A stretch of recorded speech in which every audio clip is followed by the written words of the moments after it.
Good morning. This morning I want to extend an invitation to you to feel.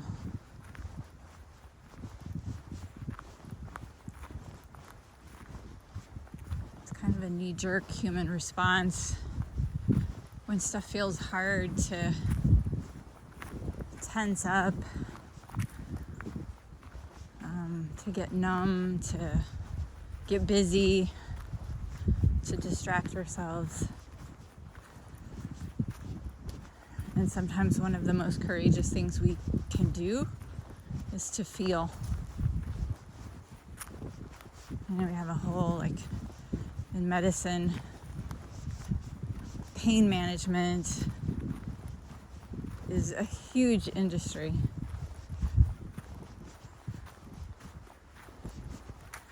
I learned a big lesson about feeling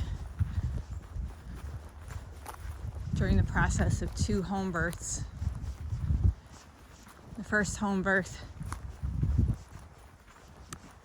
after 3 days in labor, I went into labor Sunday night and my daughter was finally born Wednesday night.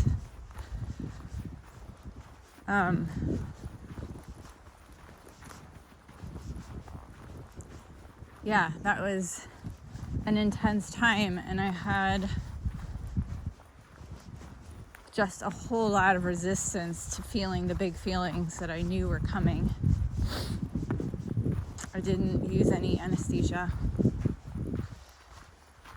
I could feel my whole body just clenching hard, and my daughter was trying to ram her head into my thigh.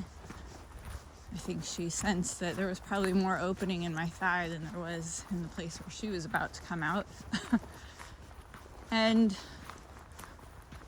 my only way to get to the point where I could let her come out was to just be present to the feelings. Be present to those massive feelings going on in my body and invite them instead of resist them. I had to invite them through deep breathing, through a lot of movement to kind of coax her into the right space, and through that movement, to let my body know that this was okay, that these big feelings that were going on inside of me were okay. And throughout that time, I referenced those big feelings as pain. That was the only word I had for them at the time.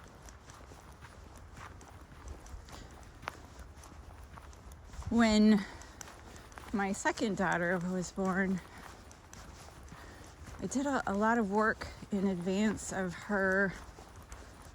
the labor part of birth to just reframe those big feelings, and instead of calling them pain, I just called them big feelings.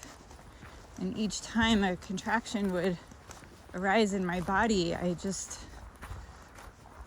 really watched my thoughts and labeled them as big feelings, big sensations, big waves of energy that were preparing my body to do what it's designed to do, which is to give birth to human life.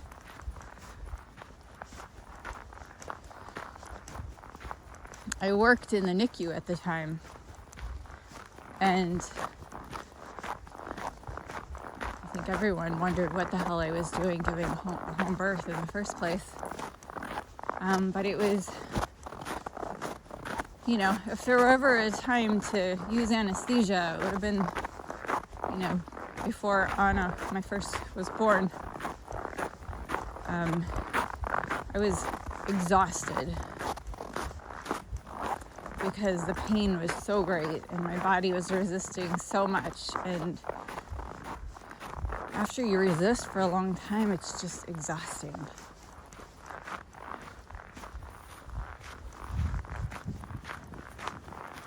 But one of the midwives that was at our house at the time told me, she looked me in the eyes and she said, A birthing mother has more energy and more power in her than you will ever imagine. And something in those words just allowed me to open to that power and to let my body do what it was designed to do.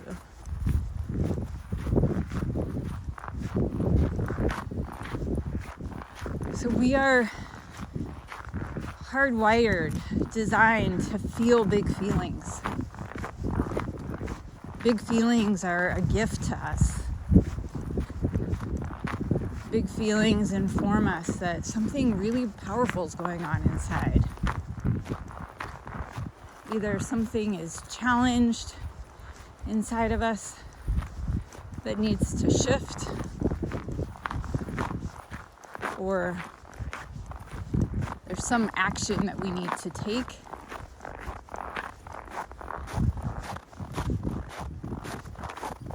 But before we can move into transforming or taking action, it's really important to feel.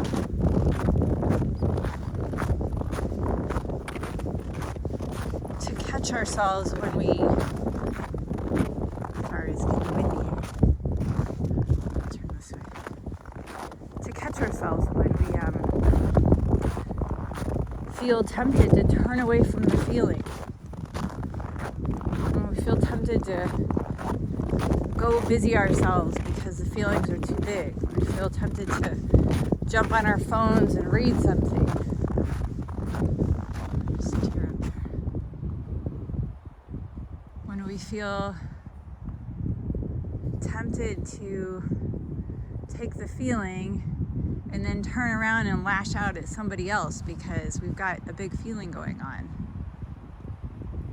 Because we want others to share that pain with us, and the only way we know how to do that is to inflict pain on them so they can feel what we're feeling.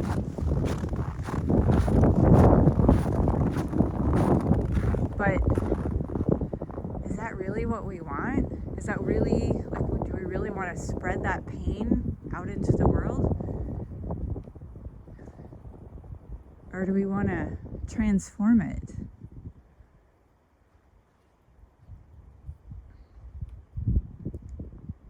Sometimes it does feel good to have others feel our pain.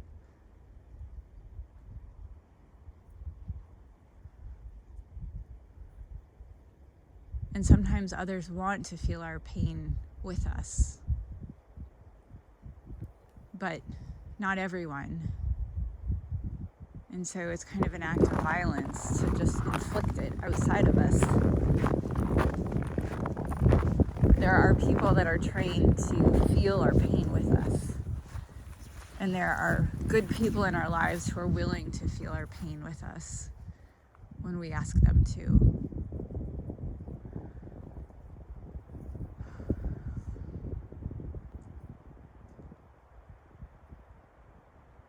But there's something really powerful that happens in us when we are willing to sit with our pain, to feel it, to lean into it.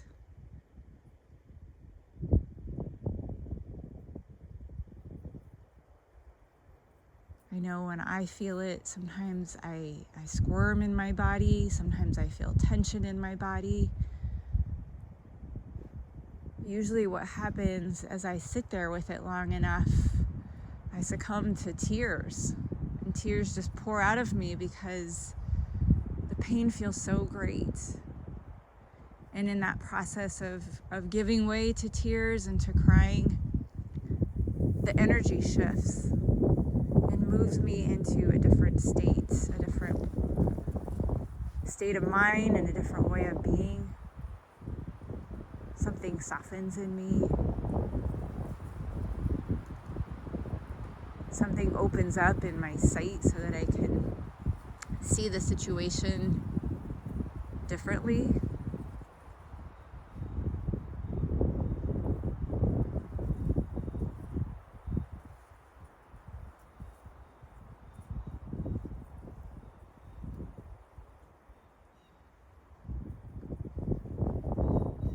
So my invitation to you is to just feel. Feel what's going on in your heart right now. And as you tune into those feelings, feel what those feelings are telling you about yourself, about what matters to you, about what actions you feel inclined to take. But really sit with them. If you sit with them long enough, it'll charge you up to take action in a way that's probably going to be more effective than reacting.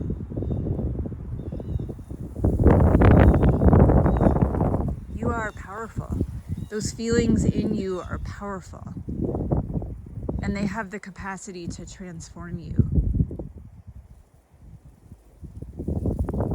to birth new life through you.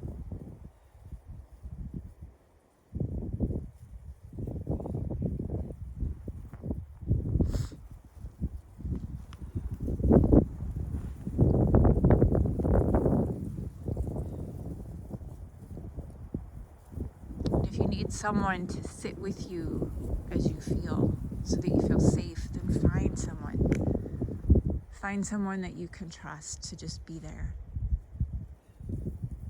And tell them what you need them to do. Tell them you don't need them to talk or to say anything. Sometimes we just need someone to be near us so that we don't feel so alone.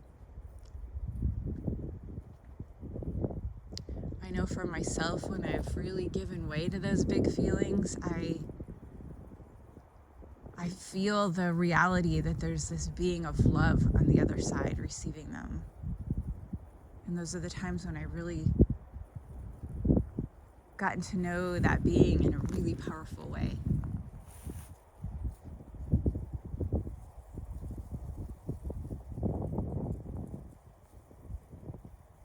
All right, I'm sending you a whole lot of love and an invitation to feel. Peace.